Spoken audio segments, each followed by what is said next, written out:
안녕하세요. 반갑습니다. 힐링철학원 김동현 원장입니다. 오늘 사주 미술에서 다룰 주제는 나에게 좋은 색상과 숫자, 그 다음에 그림을 추천해 주는데 이게 도대체 언제 시작된 걸까? 어디서 비롯된 걸까? 이제 거기에 대한 좀 의문점을 가지시는 분들이 있으실 것 같아서 거기에 대한 좀 강의를 해 드리려고 합니다. 자, 이 최초가 누구냐 이렇게 묻는다면 할 말이 없어요. 그러나 우리가 알고 있는 시작이 누구냐라고 묻는다면 춘추전국 시대, 제자백가 시대죠. 그때 전국 시대에 추연이라는 학자가 오덕 종시설이라는 것을 이야기합니다.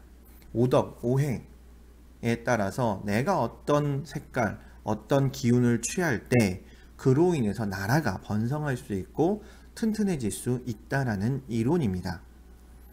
그래서 지금 나오는 사주의 보통 이론은 원래 국가 이론이에요. 그래서 그 이론을 주장을 했고 그 이론을 가장 좀 강력하게 받아들이고 이끄신 분이 이제 중국의 최초의 통일 제국을 이루신 진시 황제입니다. 자, 지금 이분이 이제 진시 황제입니다. 자, 이분의 의복이 좀 특이하죠. 검은색이에요. 왜 검은색이냐? 바로 진나라가 수에 해당하는 수의 기운을 가진 나라라고 여겼기 때문입니다. 왜냐하면 주나라의 기운을 이기고 진나라가 왕성해야 되기 때문에 주의 나라의 기운을 수로 봤어요. 아니, 화로 봤어요. 그래서 그 기운을 이길 수 있는 수의 나라여야만 완성할 수 있고 주에게 이길 수 있다, 주나라에게 이길 수 있다 라는 생각으로 하셨고요. 그 힘을 얻은 건지 이제 최초의 통일 제국을 만드셨죠. 자, 그럼 어떻게 지금 이분이 그 추연의 오덕 정시설을 따랐냐? 일단은 의복을 검은색으로 했습니다. 그러니까 임금 본인의 의복뿐만 아니라 전 군인들의 의복을 다 검은색으로 통일을 했고요. 그 다음에 1년의 시작을 음력 10월, 즉 해월부터 시작을 했습니다. 그러니까 해월부터가 1월이 된 거예요. 새해가 해월부터 시작했었다라고 보시면 될 것 같고요. 그 다음에 도량령도 6척을 기준으로 썼습니다. 그러니까 숫자도 6이라는 숫자를 기준으로 썼고요. 좀 재밌는 건 황하의 이름을 덕수라는 이름으로 바꿨어요. 그러니까 황하의 이름까지도 덕수라는 이름으로 바꿔서 수의 힘을 강하게 내비쳤다. 그 다음에 정치체계도 법의 정치체계죠. 법이라는 것 자체도 수의 힘을 강하게 하는 것이기 때문에 법가를 따랐던 것 자체도 오덕정시설의 수의 힘을 따랐다는 것, 수의 나라라는 것을 강조했다는 것, 그로 인해서 통일제국을 건설했다는 것을 좀 이야기할 수 있습니다. 그래서 이 어떤 오행을 따르고 그 색깔을 따르고 그 숫자를 따랐던 것은 최근에 있었던 게 아니고요. 이미 기원전 200년 전에부터 시작되어 있던 것이다 라고 보시면 되실 것 같습니다. 자, 그것이 이제 계속 발전을 했죠. 그래서 우리가 알고 있는 오종엽 선생님 같은 경우는 이제 그림의 파동, 파장에 힘을 얻고, 그래서 개인이 내가 어떤 기운이 모자랄 때 또는 병에 걸려서 아플 때 그 그림을 가지면 그 그림에서 그 색깔에서 나오는 파장이 나에게 영향을 끼치고 나에게 좋은 기운을 가져다 줌으로 인해서 내가 성공할 수 있고 좋아질 수 있고 힘이 있을 수 있다라고 이제 말씀을 하고 계신 거죠. 그래서 역사적으로 이렇게 오래된 것이 계속 발전됨으로 인해서 이제 과학적으로 좀 증명하려고 하고 이야기하려고 하고 그래서 여러분들에게 또 추천드리기도 하고 있다라고 보시면 될 것 같습니다. 그래서 역사도 이렇게 오래되었고 현실적으로도 많이 사용하고 있고 그 다음에 이게 이제 진나라부터 사용됐지만 우리나라에서도 많이 사용됐습니다.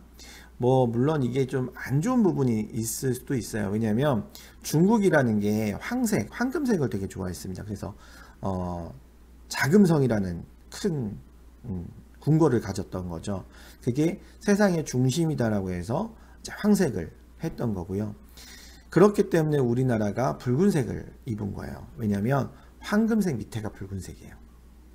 그래서 형제의 나라니까 형을 대우한다는 입장에서 고려 때까지는 금색을 입었다가 조선시대부터 붉은색을 입은 거예요. 황제가. 그럼 그 밑에는 뭐냐? 청색이에요. 그래서 신하들이 청색을 입었던 거고요. 그 밑에가 다시 검은색이에요.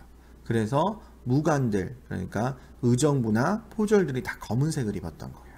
이제 그런 식으로 이제 내려와서 서로가 생하고 이런 것들도 따랐던 것이고요.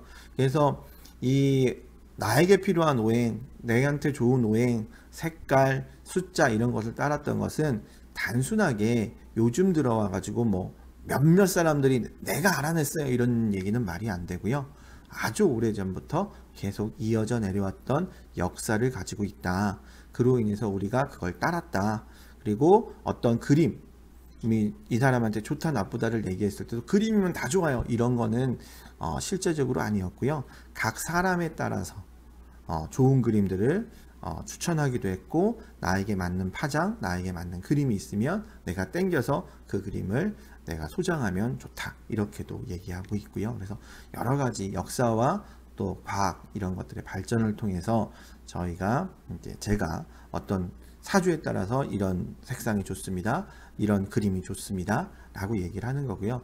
더군다나 색상보다 그림이 더 좋다라고 얘기하는 건 색상은 말 그대로 그 원색일 뿐이지만 그림은 그 사람의 에너지가 들어가 있죠. 그래서 그 그림분, 대가에 에너지가 들어가 있고 그 에너지가 발산됨으로 인해서 내가 더 많은 에너지를, 힘을 얻을 수 있다라는 거죠. 물론 제일 좋은 건 자연 그 자체예요. 내가 수의 기운이 좋으면 강가 또는 바닷가 또는 뭐 태양의 기운이 좋으면 해를 많이 보는 게 좋고 목의 기운이 좋으면 산림욕을 가고 집에 많은 화분을 키우는 게 좋고 근데 그것이 어느 정도 제한적이죠. 그러다 보니까 그림으로써 내가 힘을 얻으면 내가 만사가 잘 풀린다 라는 이론이 바로 제가 사주미술을 하고 있는 사주미술로 인해서 여러분들에게 어떤 그림을 추천드리는 목적이라고 생각하시면 될 것 같습니다. 네, 여기까지 힐링철학원 김동현 원장이었습니다. 감사합니다.